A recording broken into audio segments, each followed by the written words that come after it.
Three, two, one. What's up, guys, and welcome to another edition of the Poise Club. I'm your host, Anthony Brock, and today is a really exciting show. I brought somebody here who I believe can teach you and anybody around you a little bit of something, right? This person brings a lot of wisdom at such a young age as well. Somebody that I admire in more ways than one. Please give him a round of applause and a warm welcome, I should say. Period. By the way, it's a wine-friendly show. But with that said, give it up, guys, for none other than the Mr. Patrick Harris. What's up? Yes, studio applause. I know my audience at home is excited. You know what I mean? This is the third episode of the Poise Club. So we're gonna bring it down, right? We're gonna bring it down because I'm always excited to start my show, but I always like to make sure that, you know, whatever it is that I'm producing, it has a sense of like genuine energy about it, you know? So with that said, again, Mr. Patrick Harris, you may know him as President Pat. Period. And that is literally an understatement, right? Wow. So, you know, I definitely believe that you have the ability, right? And we haven't even dived into this, but I definitely believe that you have the ability to be that, just simply because you've already branded yourself with it, and that's how you seemingly carry yourself. So shout out to you, King. But it's so funny, man. That name started off as a joke. It was a shady thing I did in high school. Why? What happened? So basically, I was in a club called DECA. Some of you might know DECA, and it's a business professional marketing club. And I was in it with some really close friends, so I'm still close friends with today, because that's just what people from Michigan do. You know, we hang out with the same niggas from high school, middle school, elementary school. You know, but basically there was some drama that went down, and the girl who was president, her and I sort of fell out and had this big argument, and she quit DECA, and then I was appointed president by the advisor. And so I created my Twitter name, President Pat, as a way to like stick it to her that I was like the new in charge. And then it just sort of stuck from there. It's just so funny to think about the true meaning of the origin of that. But since then, I've sort of like recalibrated the way in which I think of it. Mm-hmm. And when I think of what it means to be presidential, I mean, bringing like your highest self to whatever it is that you do, right? You know, whether I'm a teacher, I'm a lover, I'm a friend, I'm a brother, whatever, like I'm bringing the best that I possibly can, the leadership that I can, the lessons, and I'm constantly being an example in the spaces that I hold. And so that's what I think it means to be presidential. And so I've kind of taken that on as a lifestyle. And now it's not shady anymore. It's just President Pat.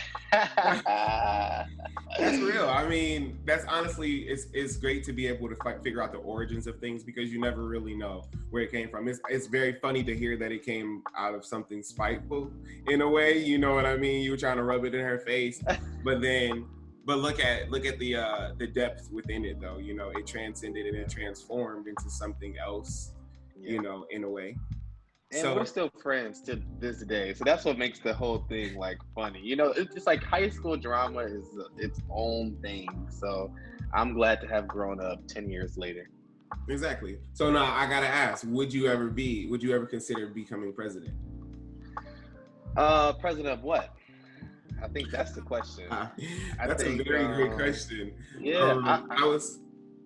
I was talking like more specifically, would you consider being like the president of the United States? The president of the United States? No, because I don't like being under a microscope 24/7. I think, and it's so funny because President Pat to me is a persona.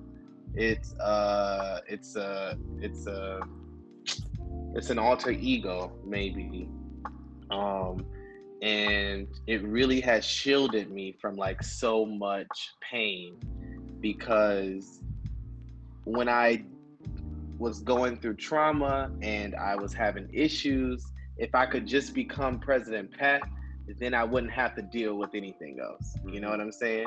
Mm-hmm. And so when you're becoming president of something else, you know, of the United States, you know, just people are just constantly putting you under a microscope. Everything is sort of out in the open, and I kind of like just sort of having the privacy that I have, the ability to choose. And I don't want to have to put on a presidential persona in order to be my full self. I don't know if that made any sense. No, I mean, no, and I definitely think that makes a lot of sense, right? And first things for sure, I always like to say, you know, a good interview makes for good listening, or a good listener makes for a good interview, because I think that was a lot that you kind of just said, you know, and it kind of gets into a lot of other things when you talk about just the overall exposure that comes with being the president, or for that matter, being a public figure, right? So that's right in alignment too. So I would ask you after, you know, this, but like, are there any other public positions that you could see yourself running for? Because I know with any public, just like right now, being me, presumably being a public figure, if you will, which I like to call myself sometimes. So it's like, with that, there comes a certain level of exposure. So, I mean, is it something that we don't necessarily want to share? But like, I hear you, like you saying, like, you like the ability to choose. I think that that's important too. So I align with that too. But let's unpack that a little bit. What about, you know, what about being in those positions do you feel like you really have to relinquish? I like to be in control of like how people perceive me. I don't like for people to write their own captions of my pictures, if that makes sense. Like, that's the analogy that I would use. And I think that sometimes when people are in public office, their personal lives are sort of exposed without context. And people in our society, we really value instant gratification and things being so quick. So we don't ask questions, we make conclusions.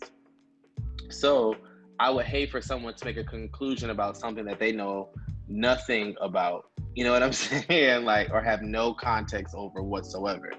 And so I think I would love to be like president of my media company, which I already am. Right.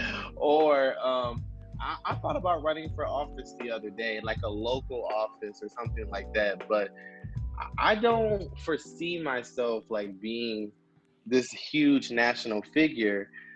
But then again, I think so much of that is out of our control anyway. Right. So, because in a sense, we're all public figures. We all use social media every single day. We post our lives on social media. We post our good moments, sometimes our bad moments, but we all put ourselves out there in a way that people are like, yo, okay, like, I look up to this person. I respect this person's story. I identify with this person. And I think that all makes us public figures to a degree. I just think that in some positions, some fields, some people have more control over their narrative than others. No, I definitely agree, because we've obviously seen some sad cases, right? And with a lot of people, you know, having their personal life or being a public figure, like you said, we all bear that risk. It just depends on the platform, right? It depends on the platform.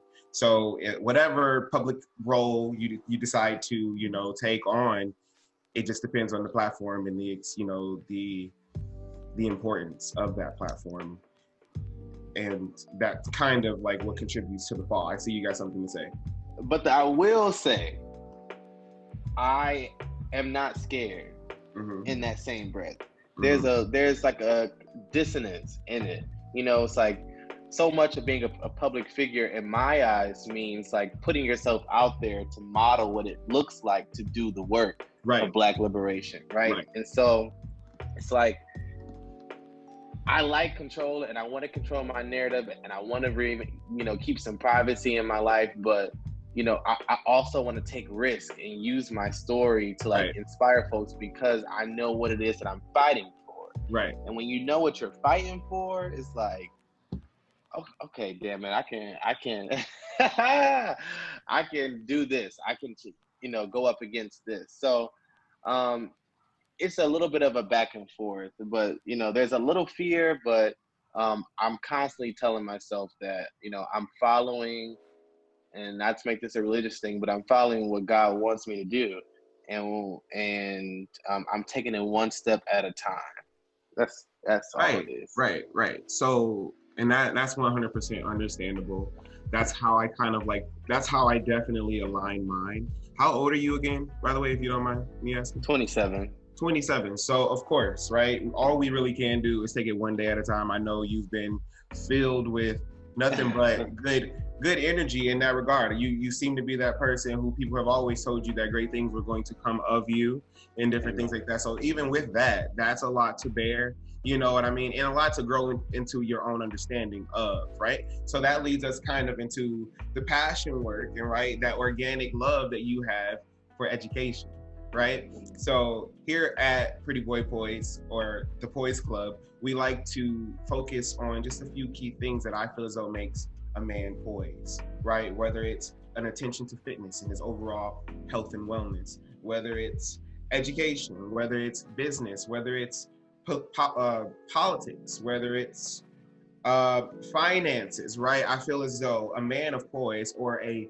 well-balanced man, right, he has a good hand in a little bit of all of that. And if you want to achieve true balance, then you have to make sure you care about those things, right? So here, that's exactly why I wanted to kind of talk to you, because I know there are a lot of men, myself included, who are educators or who may be aspiring educators, right?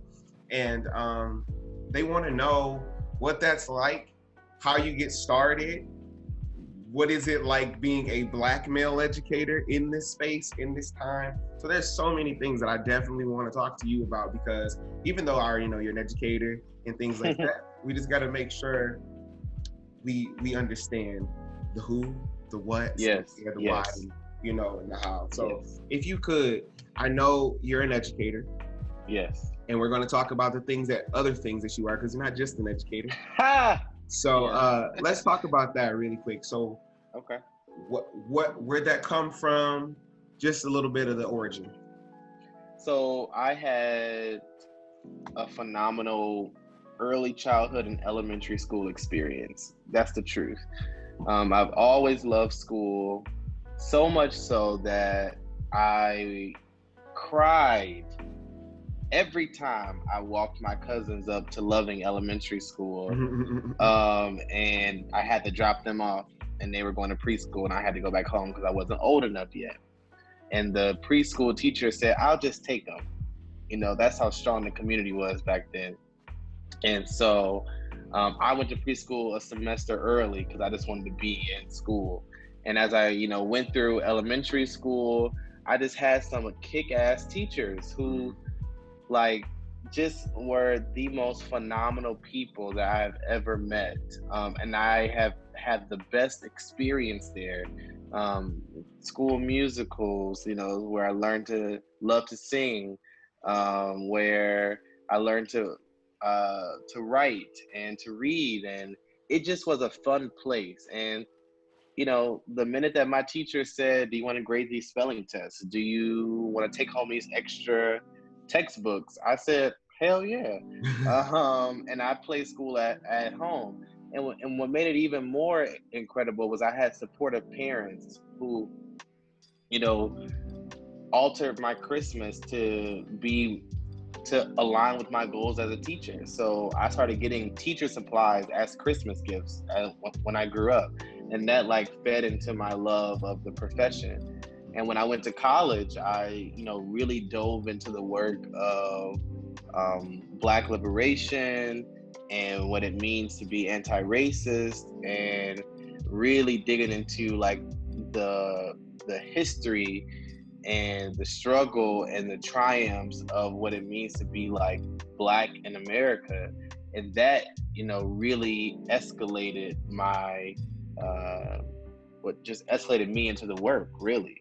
And so my love for the art of teaching mixed with my urgency for Black people to live a full, whole, and healthy life is the reason why I teach every day. Wow, that's amazing. Like I already knew that you were passionate about those things. It's just the correlation, right? It's just find out where that correlation comes from. I feel like anybody that has been like, that's a crazy story for you to say on Christmas, you would start getting like teaching supplies for Christmas. Like that's what you were getting as a child. What does a teaching gift look like? What is a teaching gift? Yeah, I think for me it was like books, stickers, conference things, all those kind of things. I want to add one more thing that I think is really critical, which will kind of turn things on its head, which is I loved education so much that I felt like I was called to it in so many ways. Even when people told me like, you won't make enough money, you won't get enough autonomy, go find another position. I said, maybe y'all are right. So I said, okay. So I majored in communication in college my first year. And then I got a call to go and work at a summer camp. I went and worked at a summer camp, and I had never had a male mentor to that day, purposefully. Like someone who said, I want to be your mentor. I had my dad and my grandfather in my life, but I mean like somebody who was like so hands-on to the fact that like, like didn't allow me to go on autopilot. Somebody who really wanted to sort of invest in me, and that was the assistant camp director of that camp. And when he first asked me to be the assistant, to be his like mentee, I said, no, I'm okay. Thank you so much. Because I was just like, I don't even know you, dog. Right.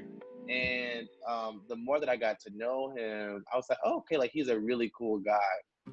And what's really interesting about that was he really utilized me not knowing that camp or the city that I was in, and me being vulnerable at a time to be predatory and to also be and to sexually assault me multiple times. And I think what's interesting about that was the reason why I even made it through without going over and going under was because I worked at a summer camp and I had kids around me. And the joy of their smiles and their laughter and their being who they were as Black kids, like saved my life, literally. And so I said, because they saved my life, the least that I can do is dedicate my life to them. And so in addition to the Black liberation, in addition to having supportive parents, this work to me is like paying off a debt that I would never be able to repay to the kids at the summer camp who saved my life from a predatory man. And so this work is deeply personal for me because kids do, what they symbolize as just like a beacon of hope and love and joy despite the things that they go through is just like so incredible. And so much so that it saved my life. So it's the least that I can do is be in the goddamn classroom and go and dedicate my life to them. Listen. I'm high. Where's the fan at? Like, where's the tissue? First of all,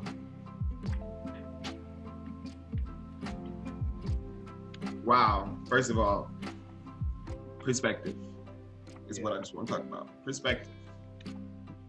You said so much, you know what I mean? But I think the ability to be able to look back and speak on it, right? With such clarity, you know what I mean? Such clarity and still be strong is a beautiful perspective.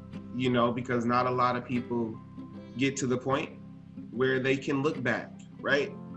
And they can say this decision inspired this, or this decision sparked this, because they gave up, they quit, you know, whether it was at their own hands, you know what I mean, or some other instance that just took them out because they stopped believing.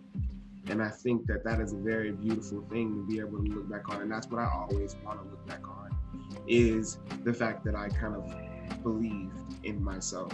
Now, I just want to go back to you talking about, because we share some commonalities there too. So, of course, again, here at the Poise Club, we are trying to find our balance together. So I think with what you said there, it kind of stuck out to me, because that is a bit of my experience with education. I remember as far as back, like, I used to do gymnastics when I was a kid, and after a little while of me doing gymnastics, I learned how to help others do gymnastics. And that kind of led into me becoming a coach and a cheer coach, and helping young kids in my community. The team that I used to play for, PAL, I started coaching the cheer team. So now all the football coaches looking at me like, "Hey, Brock, I see you." And it was just like a weird transition for me. So that was kind of like my start in education, you know, in a way, right? In training, in that commitment to watching that every step, that flower bud. That was my instance, right? I've always been a leader. I've always been an orchestrator of sorts, a director. I was good at making the routine, or, you know, we can make this up. I was like the head of design since I was young. Head of design, creative director. Like, that's been my thing. But then, like, I got into college as well, and I started to I became a camp counselor in college for Michigan Gear Up. And I was helping kids in Southwest Michigan from places like Benton Harbor, Muskegon, all these places, right? Grand Rapids. But anyway, just that college access program, and we told those kids, it's not if I'm going to college, it's where I'm going to college. So we were college positive volunteers. We were instilling in them the importance of education.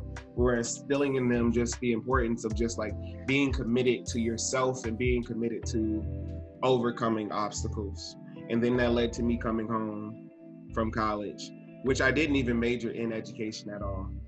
Which is interesting. I just always worked in educational programming on campus. You know, this was my major: television and digital media production. I can set some cameras up. I can set some cameras up. This was my thing, right? I went in because this was my creative expertise. However, I always knew that I had that capacity to lead others in more ways, right? In more ways than just one. So when I got out of college, I was a bit confused about what it was that I wanted to do. I was torn in between media and education. Because again, that's something that I care about. That's something that I feel is most important. Actually, if I had to choose between media or education, I would choose education, because I believe that is the most impactful source anyway. I can teach media, right? You need the teacher. So we are the most undervalued, you know, in a way, because in order for anybody to go on and, you know, evolve and whatever, you have to have been given that fruit, you know. And I don't know if you were self-taught or whatever the case, but in most cases people aren't. You know, you have a source of something that you're looking for, you know what I mean, to kind of like validate your knowledge. So I feel like definitely in that regard, teachers don't get enough respect. But definitely camp counseling was the first experience where I was able to hands-on, you know, see the impact, right? And be the impact. Like, I still have cards. Yeah, same. Right? the most beautiful validation ever. And that's another thing, because when you think about camp counseling, since you talked about it, most people don't necessarily equate it with men, right? They don't equate it with Black men in particular. You know, we've seen camp movies growing up, but there seems to be a stigma there. You know, and I think one of them is, you've already tapped into it, which is the scary stigma of like somebody being, you know, a predator, you know, and that is something that like even we deal with in education as men, you know, that I've definitely noticed, which is why I try to be aware, right, of everything at all times. So could you kind of like speak to that? Why do you believe there is that bit of stigma, or that stigma, that misconceived notion about male teachers in education? Well, I think it's important to note that, first of all, Black males are only 2% of the teaching force. And I think that recognizing that we are unicorns, is an important grounding statement. I've taught first grade, second grade, fifth grade, sixth grade, and seventh grade now. So I've had, many different contexts to sort of, think about or experience how people experience Black male teachers. And every time that I've had an interaction with parents or students, like, they're like, oh shit, like, okay, I have a Black male teacher. This is new, like, this is a new thing. Particularly in the younger years, a lot of parents are excited that their kids have a male teacher because it's so rare to have.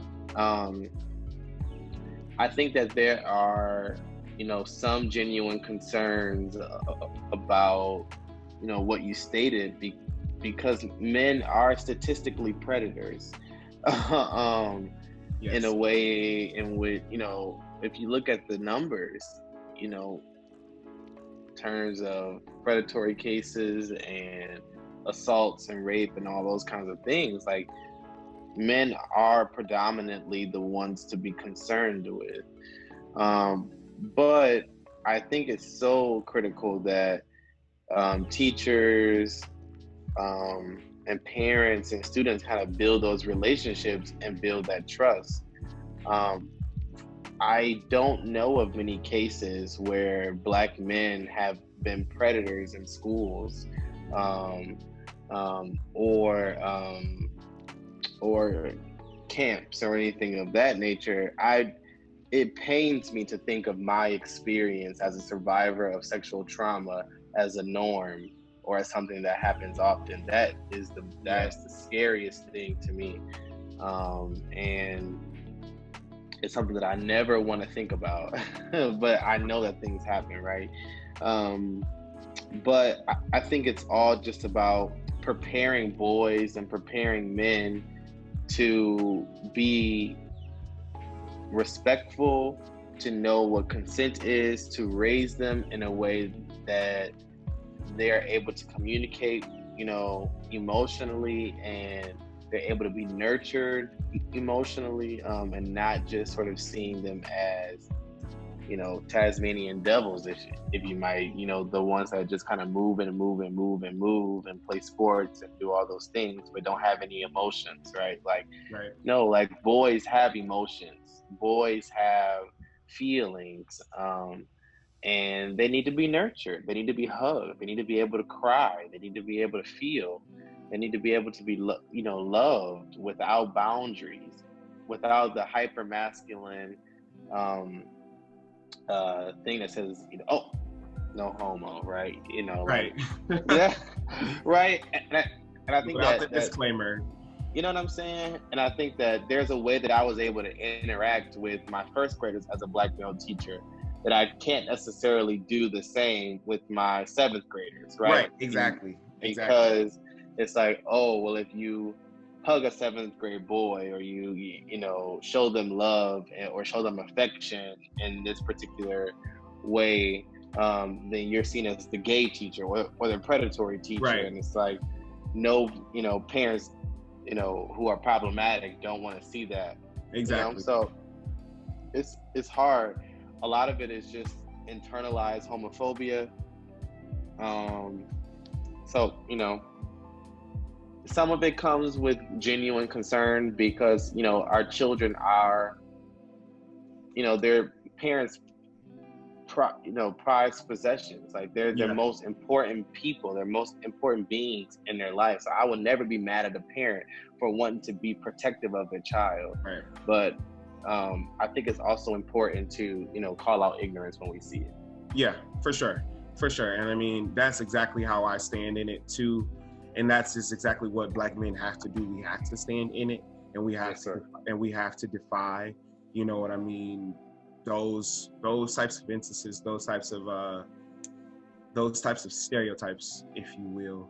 I mean, it is a lot. I had a particular instance with it, and I know this is a very like nuanced topic, and a lot of people don't like to talk about it, but I feel like it's something that children deserve more than just boys itself. Like I had an incident, a teacher said, or I talked about how, you know, my students feel free or feel open to communicating with me, you know what I mean, on various platforms, whether it be to just tell me that they turned an assignment in, right? Or whether they're laughing at a joke, right? Or a meme or something, right? That they might see on Instagram or some platform.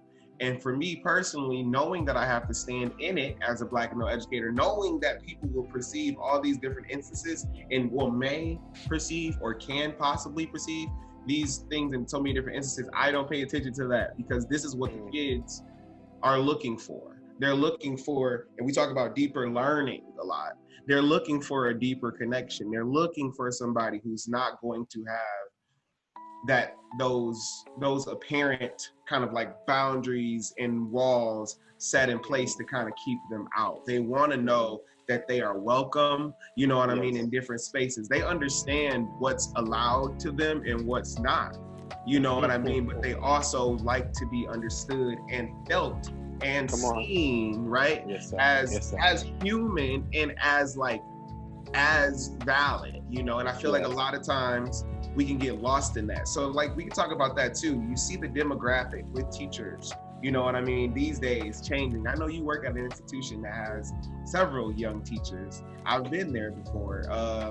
So I know that the demographic is changing a lot. Like you said, like with first grade, I remember subbing around the district that I work in now, and I was going around to these different grades.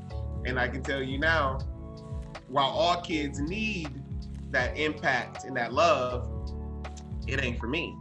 Elementary ain't for me. I tried. But here's the thing. I love the babies. But I think that the way that my mind works, and even though, you know, I try my best with my nephew, the way that my mind works, I'm just a little bit too advanced, you know what I mean? And I don't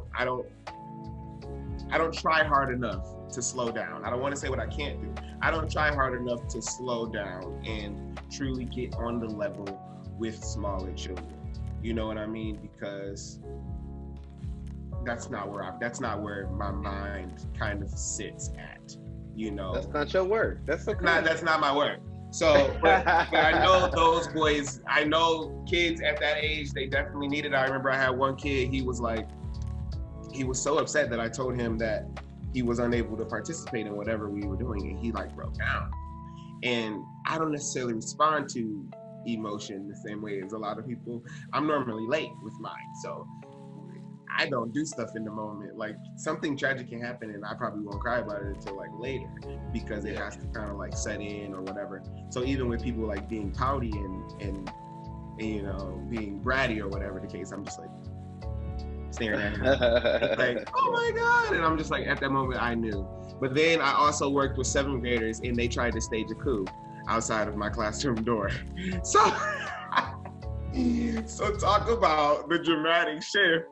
There was literally a kid who told the other kids that they weren't going to listen to me today. She was standing at the back of the line as I'm dapping the kids to come in, you know, the little hallway greeting. Like, right. She's standing at the back of the line, like, all the kids are like, they don't want to hit my fist and stuff. I felt like, what the heck is happening today? But what happened is a kid before the class even started ran in my classroom and told me, hey, told the other student, oh, why did I say the name? I'm gonna have to beat that out. Ooh. Okay, I'm gonna have to bleep that out. But anyway, they were like, blah blah blah said we're not gonna listen to you today. She told everybody not to listen to you today. So I already knew.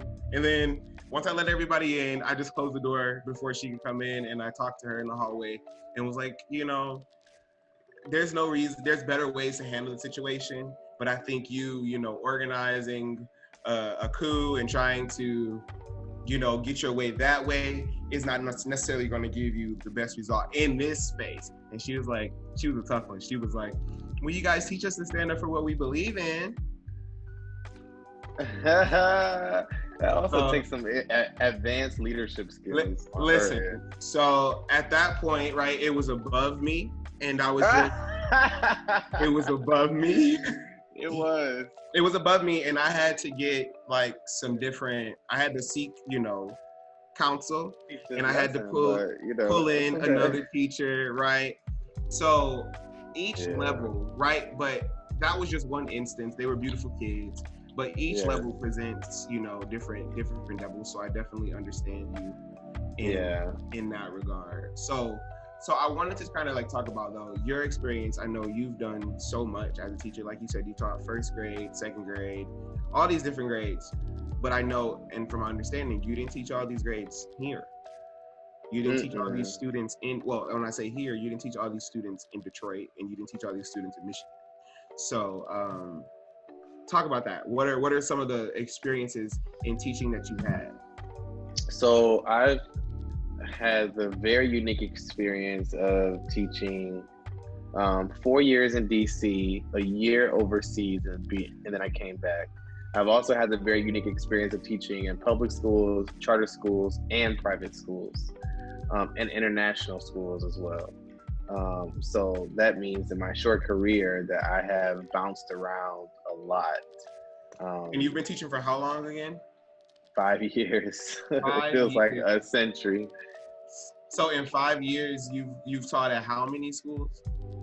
Technically, 1, 2, 3. Technically 5. Technically 5. Yeah. 5 schools. So in 5 years, you taught at 5 schools. So it's not like you completed 5 years at one school. So I would say. So I would say, is that purposeful? Is that purposeful? Some of it. Some of it. Some of it is. I think for any aspiring educator out there, or anybody, period, it's so important to find a workplace that aligns with your values. And I don't think it's a bad thing for people who are fresh out of college to bounce around finding the correct workplace for them. I have non-negotiables, and when those non-negotiables are broken, I know that it's time for me to depart. And so in some of those schools, I had to say, thank you so much. I really appreciate it. I'm gonna go ahead and resign here. Mm-hmm. In some of those schools, I was fired. And that's a whole nother case. But I think ultimately, we should be in places that align with our values. We should be in places that affirm us. We should be in places that allow us to be our whole selves so that we can do the very work that we signed on to do. And so I'm not ashamed of bouncing around and finding the school that I think I can do the best job at. I think it has given me a lot of perspective about education that I wouldn't have if I would have stayed in one workplace for 5 years. Right. I'm not my parents. I'm not a baby boomer. Mm-hmm. You know what I'm saying? I think back in that generation it was,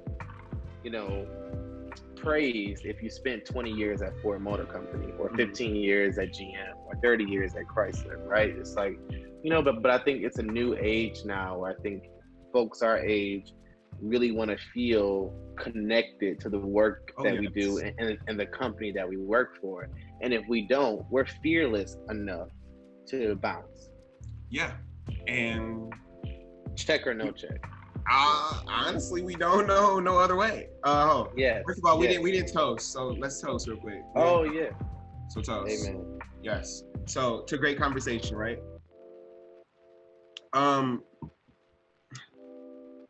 So I wrote down, you said finding a workplace that aligns with your beliefs, right? Yeah. I think that is first and foremost, like what you said, we want to feel effective. We want to feel as though we're making that impact. You know what I mean? We want to feel that we're serving a better purpose. So you talked about like non-negotiables. Could you give me like one or like two non-negotiables that you feel like a workplace must have in order for you to be an employee there? Something that you look for specifically? Yeah. I'm looking for teacher autonomy. I'm looking for, and what I mean by that is there are not rules and policies in place that prevent me from being creative in my position. It, I think that is a huge non-negotiable for me. If I want to scrap this unit or scrap this project and do something completely different to meet the needs of my students, Yes. or to meet the needs of the time, I need to have the autonomy to do that. Oh yes. I shouldn't have to fill out a form or wait 6 months or provide data to do that because you hired me. And so I need that autonomy. Secondly, it's really important. Period. Period. And I think secondly, it's like I'm looking for policies that allow for Black kids to be kids. Someone said to me recently that we don't allow kids to that we look at kids as kids and not humans. And I think that like what I see in a lot of schools is that there are policies in place that prevent children from being who they are, from being human, from being just developmentally appropriate blank-year-olds, 10-year-olds, 12-year-olds, 14-year-olds, 16-year-olds. And I don't ever want to be in a school that promotes policies that dehumanizes Black kids and pushes them through a school to prison pipeline. And so I'm constantly looking at policies from there. So those are like two non-negotiables: racist ass policies and belittling teachers and their professionalism. No, 100%. Again, I think I think that is important, but I think that's very important. Like autonomy, don't even get me started on autonomy, because there's so many different factors that go into day-to-day teaching. There's so many different things, especially with day-to-day school. It's not even about the teaching aspect sometimes. It's the school aspect. The school has a completely different schedule than the teachers. Yes. You know what I mean? So I would say, not to be the complacent teacher or whatever the case, but it's the school schedule that impacts education half the time. You know what I mean? And then there's also Mother Nature that we can't really, do anything about. But there's a lot of times that calls for a teacher to have to be autonomous, right? And to make executive decisions and to rearrange things and to change this around due to the fact that the level of comprehension is probably not where we want it, because I've already assessed it 1 to 3 different ways and they still don't get it. So now I have to re-examine the unit, right? And see what it is that I actually want them to get from this, right? Especially if we've already been affected by so many random instances or whatever the case. I would say, how do you handle that? And I know this year we've had a lot of different things, right? It's June, but even in February we had a long week. Well, what did we have? Something happened in February where we had a snow day and then it turned into like an ice week. Yeah. And we had just got back from break and I wasn't mad. To answer your question, like I've learned over the years to make those demands very early. And it doesn't matter if you have no experience or you're a veteran in your teaching profession. And I know that there are non-teachers who watch, but it's like, we have to be bold in demanding what it is that we want. Because if we're not, then we're not going to be able to live up to the fullest potential of whatever job that we're doing. And I think that we should be confident in that. We should not be scared to say, I need autonomy. So in my interviews, I tell them I'm most successful when I write my own curriculum. I am not successful when I'm following some script that somebody else wrote for me. I don't mind soliciting some feedback, but I am not successful when I'm following mandated national curriculum. I don't care what the research says. I don't care how many students are successful. I don't care what Yes. the test scores have been backed by it. If I didn't write it, I'm not teaching it. Because I believe that students deserve curriculum and experiences that are designed especially for them. I don't believe in doing a one size fit all model where students in DC, Dallas, Texas, Omaha, Orange County, and Tampa are having the same educational experiences. They don't have the same needs. So why are they having the same experiences? I think that there are room for aligning things. That's why I think that Common Core is great, so that they're learning the same things, but for the same skills. Right. But I think for me personally, to be a successful professional, a successful employee, I'm gonna need folks to allow me to do what I do. And if I feel like they are cramping on my style at some that was a horrible analogy.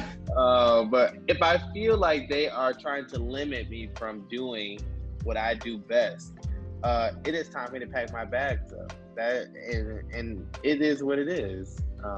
And so how, like you've said, like, and I agree with you 100%. I mean, at this point, that's literally all we're going for. You know that we're kind of like coming with demands. I would say that the space that I work in, I love that we reaffirm that. You know what I mean? We know that we're after dismantling white supremacy, and that's something that we can instill in our students and things of that nature, right? So how have you dealt with in those situations? Like you said, you've been fired from these educational institutions. How have you dealt with that, and would you say some of your firings have taught you more? You know what I mean? A little. Did you learn anything from those firings? Yeah, so I got fired once, and I was fired because I had a podcast that was really popular at one time, and on the podcast I just sort of discussed the need for teacher leadership, and I talked about the disconnect between teachers and administrators, and how I don't believe in a capitalistic ladder leadership style model where teachers are at the bottom and then principals are at the top.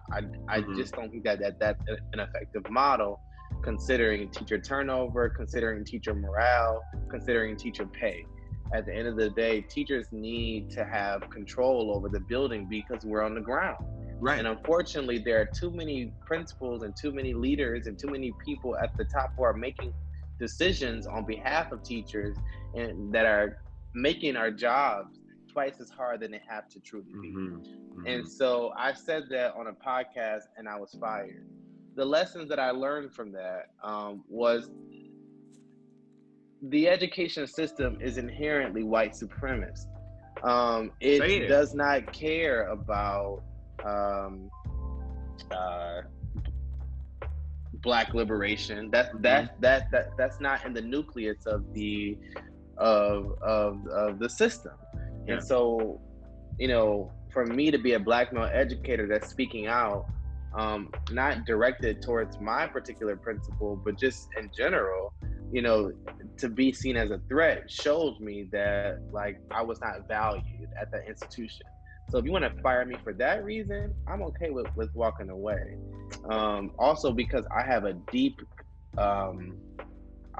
confidence in my skill set. I have deep confidence in my accolades, and I have deep confidence in my talent. And so I was hired a month later, you know, and I could have been hired a day later.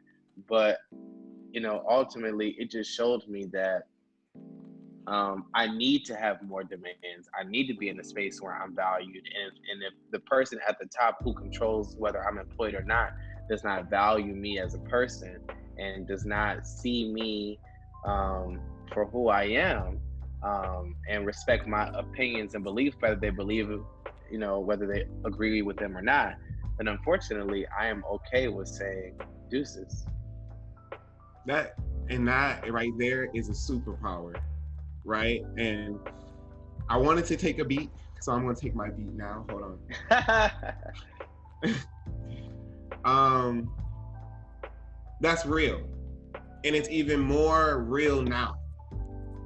I think with everything that's been going on recently in our world and in our society, everything that you're saying is even more real now. So it's awesome and it's outstanding that you've already had that wherewithal. You've already had that ability to say, well, let me go ahead and just pack my little ducats up and just dip, because I don't have to be here for this. But I think now we are at a point where that is really the answer across the board. And I think people are starting to tap into that, especially about Black people. You know, so I am fortunate again to be working in the space that I'm working at, because my leadership team is Black and blah, blah, blah. And they want us to inform and do what we need to do for our students to be prepared, you know what I'm saying, for the reality that is America and the world that we live in today. Yes. You know, so I think that that's really all we can ask for in education. So it just really speaks volumes how I wanted to talk about that, obviously, because that's where the separation for President Pat comes into play. I feel, you know, you have the education, but it's still coupled with Black, you know what I mean, liberation. It's still coupled with Black liberation content. But would you say that there is a distinction? Is there a distinction between, let me say, Patrick Harris, Mr. Harris, the teacher, and I don't know if President Pat is the brand or more so just like the nickname, but is there a distinction between the educator and the public figure? I think the educator is the public figure. And then I think that on the offhand, there's like just Patrick, right? Mm-hmm. Like there's President Pat and then there's Patrick. Mm-hmm. And I think Patrick is like this, well, let me say President Pat is a person everyone knows, super confident, very outgoing, loud, boisterous, opinionated as hell, right? And super passionate about the things that that he does. And then there's like Patrick, who is this very this queer Black man who is still very confident, silly, goofy, healing, and just like just maybe a little bit more soft. And I think I'm bringing more of him out. I'm trying to be just kind of one Patrick as opposed to being both, and not seeing President Pat as like a safety mechanism. But I'm trying to just kind of affirm the other Patrick, because I think that Patrick is okay too. I think that Patrick is okay too. Thank you.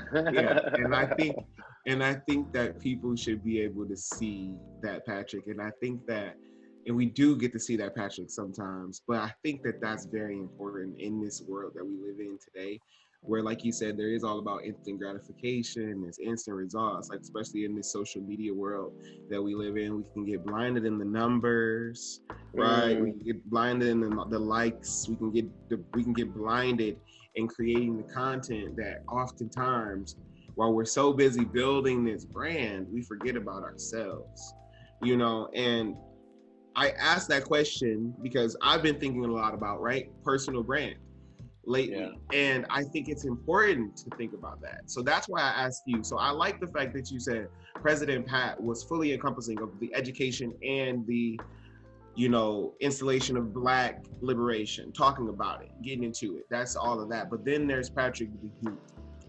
And the way that you spoke about it, it felt to me, it was so genuine that it felt to me that that's not a brand, but in a way, if we all think about ourselves, it all depends on how you assert it. Of course, we're all brands.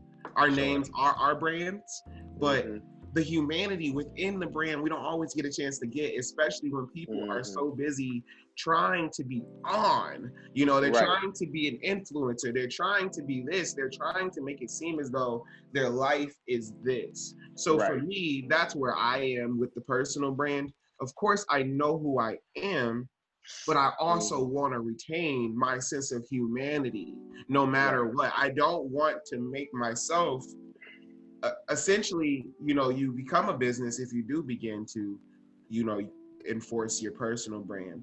But I think essentially all I'm trying to say is you don't want to lose your sense of humanity in it. No, and I think that so much of branding has to do with small moments. And I think that people are only able to see you and judge you off of those small moments. And we know what people who watch personal brands, we know what they like. They love come up stories. They love perseverance. They love success. And they can deal with a couple of hardships, but they like the I overcame it part, more. And so it's hard to be your full self on social media because it would just mean like sharing every piece of you in every waking moment. And there are some things that happen in my life, some hardships that happen in my life that I just will never share, on social media. And I think it goes back to what I said earlier about having a choice, right? And like having that ability to choose, how, the narrative of what I go through is discussed with other people. And I never want to lose control of me and my story and kind of what I go through for the sake of branding.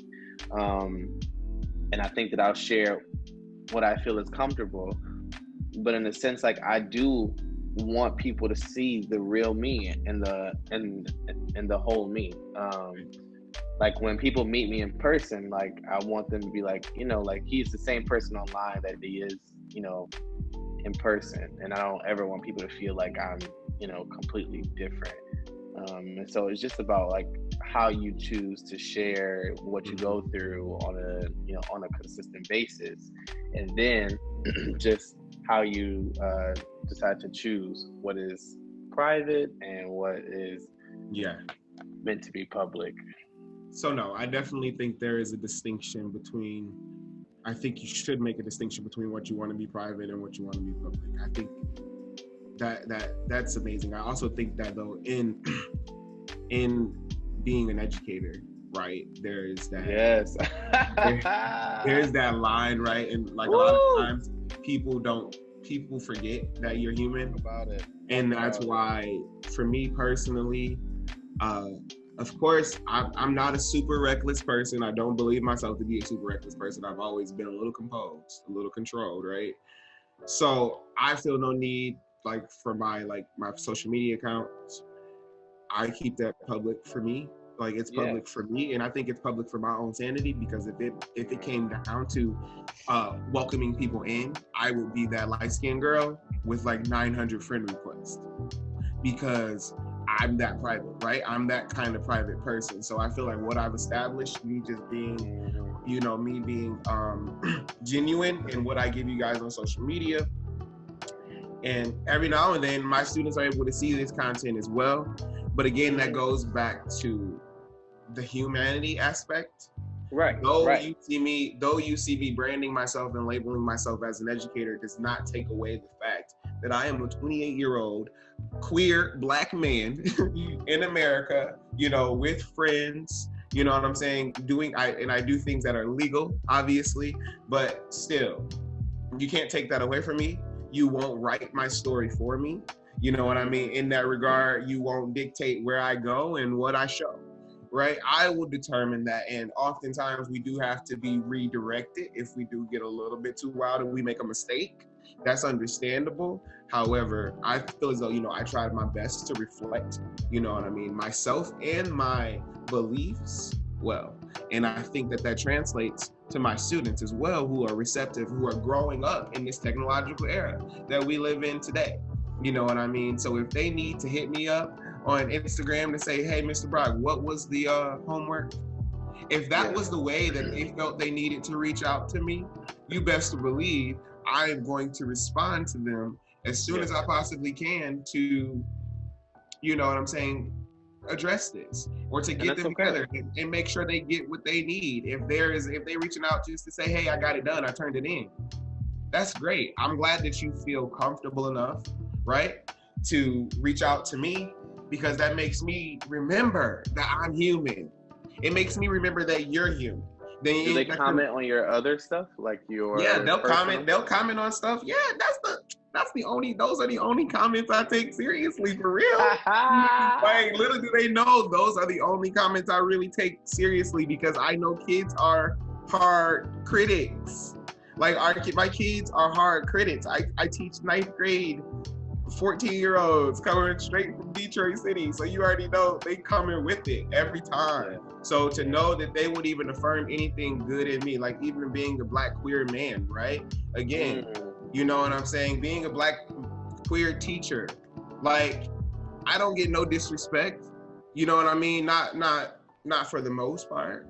I don't get no disrespect. All I get is love, because they know that I'm affirming, because I can stand in who I am. Yes, sir. That they know that I'm not doing nothing but sending that back out. So I think we can talk a little bit about that. I know, and then we're gonna wrap up soon, but like, talk a little bit about that and how that translates into teaching, because the world knows, you know, Patrick Harris, the you know, this queer Black man, but that queer Black educator, that experience, what is that like? I don't know. Okay. To be fair, like, I have not had an affirming experience as a queer Black educator. I think it's not something that I publicize, and it's not something that I publicize in the classroom. Okay. And especially with the older grades that I teach, and it's not something that I hide either. Right. And I know that they know because they follow me on Instagram, you know. So I have a boyfriend, obviously, and I say obviously because I post them, and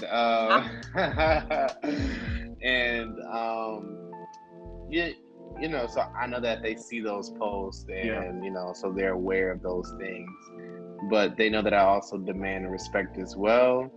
So it's weird. I do remember, like, a first grader, when I taught first grade, I told this young lady, I said,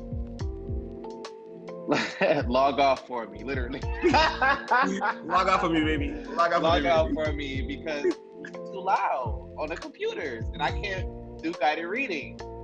Go ahead and log off for me, and we're gonna get you to independent reading by me, because it's too much. What'd she say? Well, she called me a faggot, and she called me a faggot because, and she said you a faggot because my mama said you a faggot, right? And I think that that was really tough for me as well. And then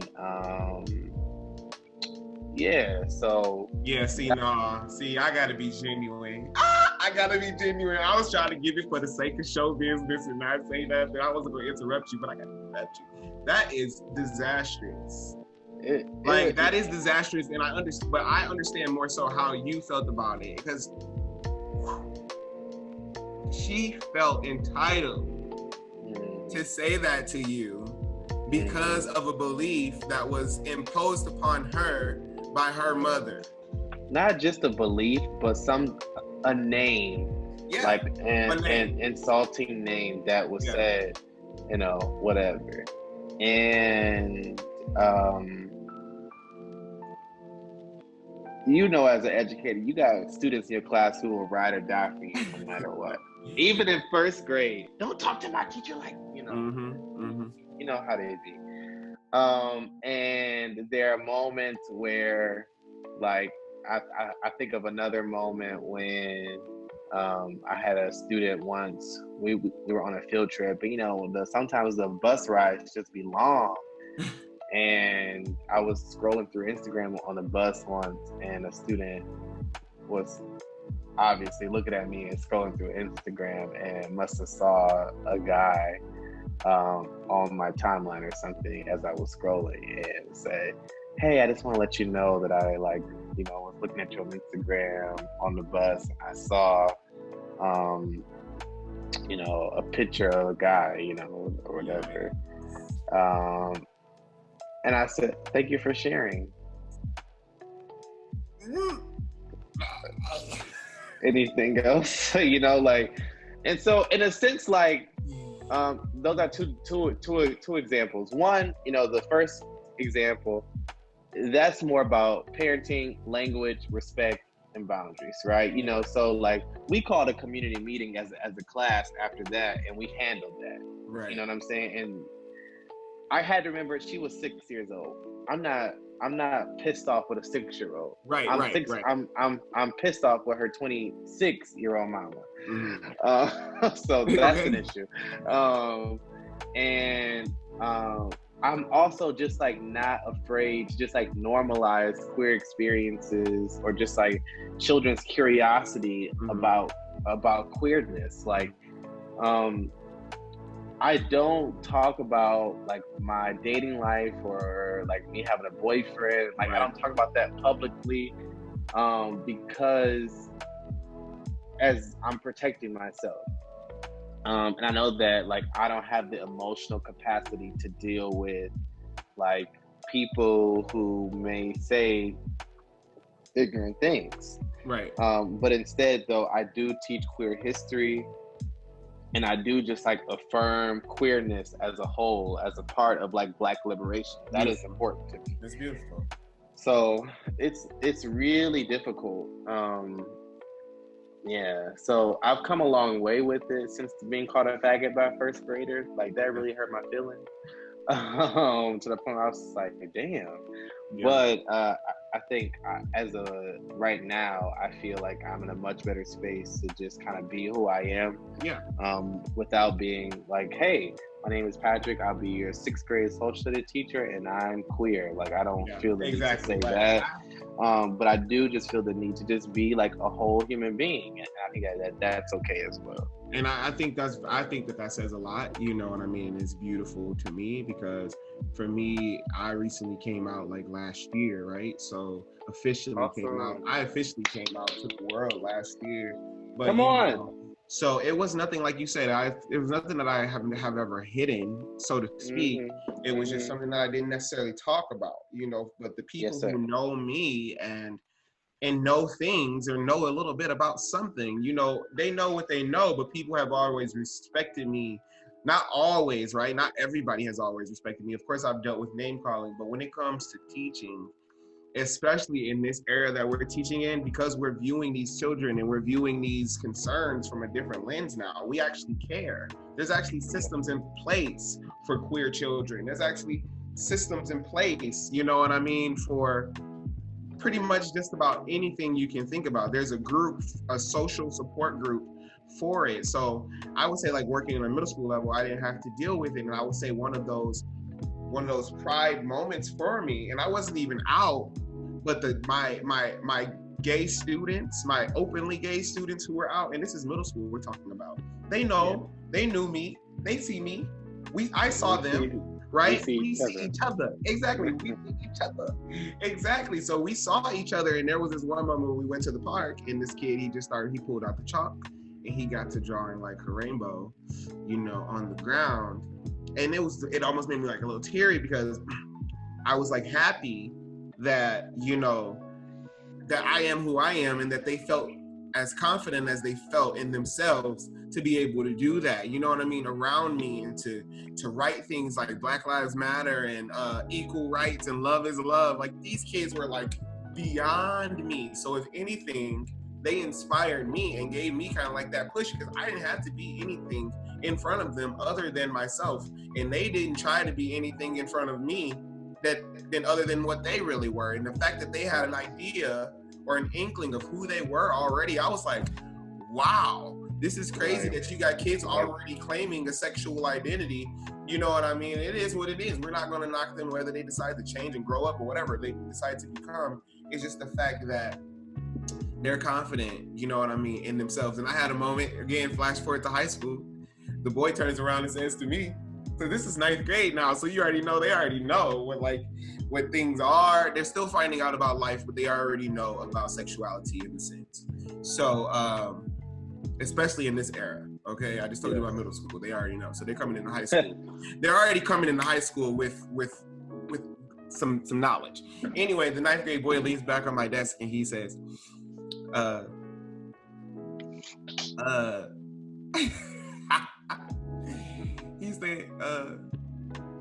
Mr. Brock, I heard you be getting the he said, Mr. Brock, I heard you be getting the hoes. I said, first of all, watch your mouth. You know, because they try to slip. They know I command my respect in that regard. Kids don't just be cussing around me. I don't influence that or encourage it. So he said it really quickly, and I'm like, watch your mouth. And then he said, I said, no, that's not what he said. He said, Mr. Brock, somebody had said that you was gay. Mr. Brock, somebody had said that you was gay. So I said, I am. He said, no, that's not what he said. I'm sorry. I didn't ruin the joke. But basically, he said, I heard you be getting the hoes. And I said, no, watch your mouth. And he said, somebody had said you was gay. I said, yeah, I am. He said, I know you probably still just be getting the hoes. They just men. So my face hit the ground. I was like, wow. You know, but it was a moment of honesty, you know what I mean? And nothing changed after that. He is one of my highest ranking boys in my math class. So guess what? It says nothing about my sexual identity. It doesn't matter. Again, like you, I don't go around flaunting it as well. All up through my classroom talking about my relationship and everything else. I don't do that. And that's not because it's like, oh, I'm ashamed. It's not something that I would do naturally. Mm-hmm. And so like if that was me as a natural person, then like so be it. There are people who do that and put pictures up of their husbands and wives and stuff like that. I think that's perfectly fine. And making a conversation piece, right. If I had a husband, then sure. But I think that ultimately, like it's not. I'm not doing it as far as like my relationship. Again, it comes back to control, and it's just like I have to feel things out, especially because I'm moving in schools, you know, to a new school every year. Right. And so it's like I have to fill out that environment before I put out things that are really important and vulnerable to me. Yeah. And I think what you just said was very important because you have moved from space to space. I do think that it's possible, right? Yes. To foster that type of relationship with your school community, you know what I mean, your staff, your coworkers, and your students, if you are at a place, you know what I mean, where you're creating that space for yourself. You rack up some time being there and working there, then people can become to know that too. I'm not with really like pressing the issue either. However, I am about, again, like you said, being my 100% authentic self. And if I have students who align or see me or see themselves in me, right? And they feel unheard, unseen, unloved, and all these other uns, just know that I'm there. And that's one of the things that make me happy, especially at this point, to be an educator. I started because I love education and I believe it's never going to go anywhere. If everything else burned down, somebody would still need to be taught something. And everybody isn't a teacher, you know what I mean? So I think it's very important for us to just be in the spaces and be in the space that we're in, you know what I'm saying? Being our whole selves, not hiding it, like we are who we are. We have our accolades. And look, I have my hair, I dress stylish. The kids be clocking me. The kids clocked me in September when I got to the school. So I can't hide a thing. They see this hair. They see how it's put together. They see how I'm coming. They see how I'm snapping back when they think they being cute, being fresh. They see how I don't they see how I don't let them kind of slide with it, because also I'm coming with that energy. I'm coming with that black male energy, but I'm also coming with that black queer energy too. So don't get by the teacher shark like, I'm just kidding, but I do think that those two things, kind of like being a black male and also being a black queer male, I think it gives us a bit of I don't want to say advantage, but it gives us a bit of it's a very unique experience. And I think we're important. I think we're very important. And I think our place in it, because of course you have your heterosexual teachers too. But just like I said, in that ability to be able to connect with the students on a level that's non-sexual, because you're not placing yourself in that space. right? Though society may be viewing male educators as this or that, I believe that queer male educators are definitely here to listen, right? So whether that was an after-hour Zoom meeting to talk to your student about said whatever discussion or said conversation, you know, those things, we don't necessarily apply the same lens to it that people have done historically, and that some men in education still apply to it. Like they apply that weird lens and that weird filter to it, when we're embracing the weird, but also, you know, specifying and making it clear what is appropriate and what's not appropriate. And I think that's a common misconception, you know, especially for people who may have had a negative encounter with a queer teacher, whether they were white, whether they were black or non-black, you know what I mean? I do think that there are some negative instances in there that, you know what I'm saying, people have contributed to that overall notion of queer teachers. But I definitely think black male queer teachers, and that seems to be like a pretty, I don't want to say a pretty big demographic, but it seems to be a rather larger demographic than I thought. Even in that 2%, I think that seems to be a common trait, and that's a bold statement, right? Because I don't want people to build a perception of black male educators and to begin to assume that all black male educators are just these queer men, you know what I mean, with these twisted beliefs. That's not true. But I have seen in my own experience a lot of black male educators have been queer, and if they weren't queer, they were either pushing some misogynistic agenda, you know what I mean, or just not open, right?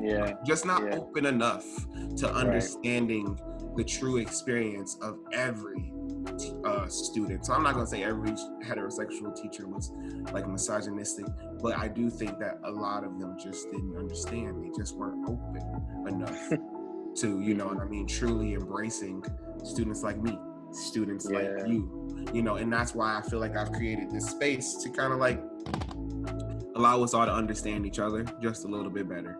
And I think after this conversation, I definitely understand you much more.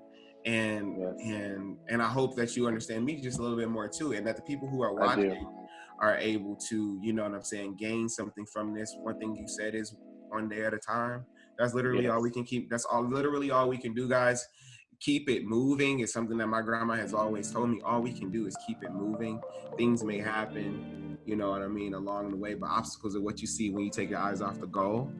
And as long as you keep your eyes on that goal, you're just gonna keep hopping over everything that's set in place to try to stop you from reaching those goals. If I walk out of the house right now saying I'm gonna get to the door, trying to go to the store, I might as well just go out the window.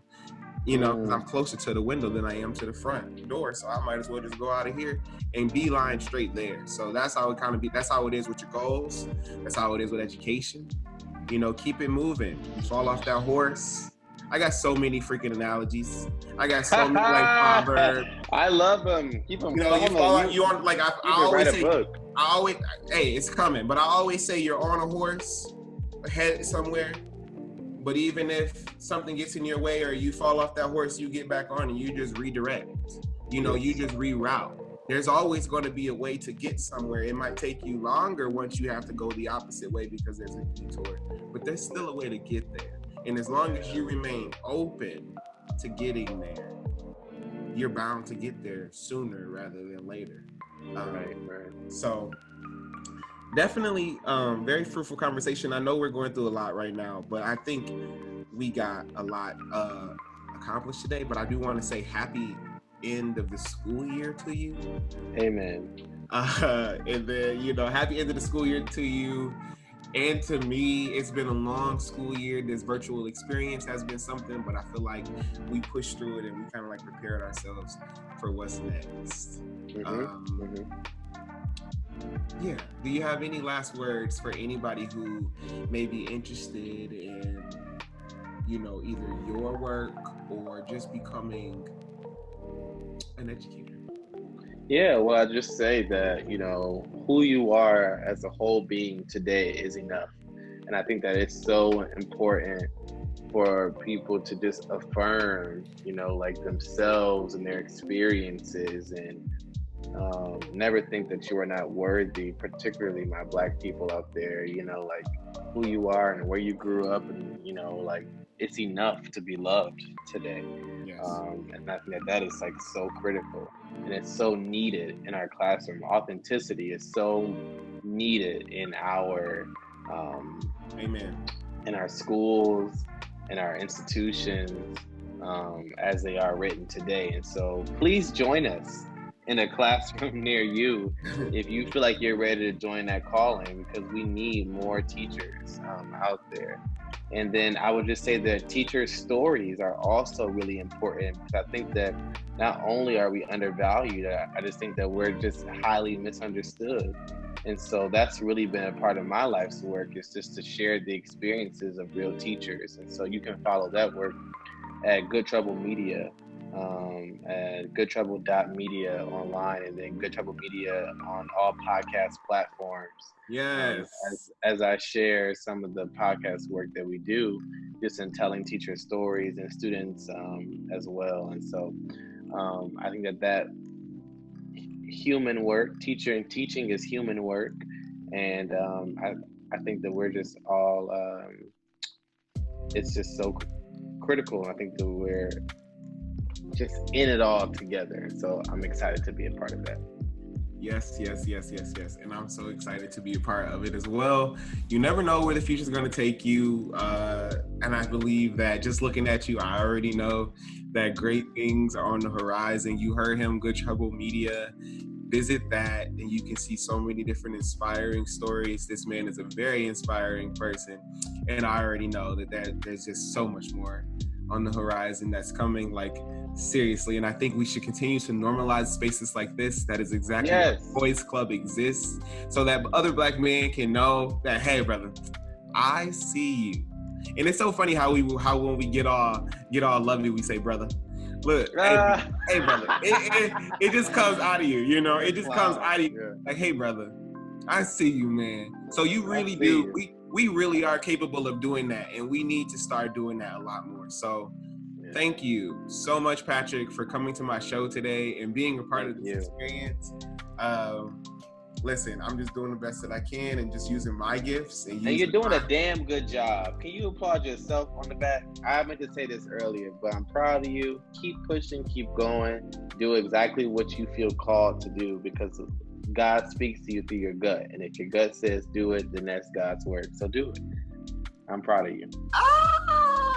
Thank you very much. Okay, so with that, guys, we're going to end with love. We're going to end with unity. We're going to end with sincerity. And most of all, we're going to end with brotherhood. Oh, don't sleep, because you know men like this. We talk like this for a reason. So don't sleep. Right. Don't sleep. Shout out to my alpha brother, okay? Yes, we don't even got to talk about it, because y'all know what it is. Y'all done heard it all. All right, man. Yeah, with that said, I hope everybody has an amazing morning, night, afternoon, wherever you are, whatever time of day it is. I hope that you have an amazing time. And if you're a Black man out there in search of guidance, in search of a support system, the Poise Club is right here. You got a man of poise like Patrick himself. You got a man of poise like me, okay? Here to, welcome you and embrace you with open arms and give you whatever support that you may need. So feel free to reach out to us on our platforms, and we will definitely see you guys. I will see you guys back here next time on the Poise Club. So, bye, guys.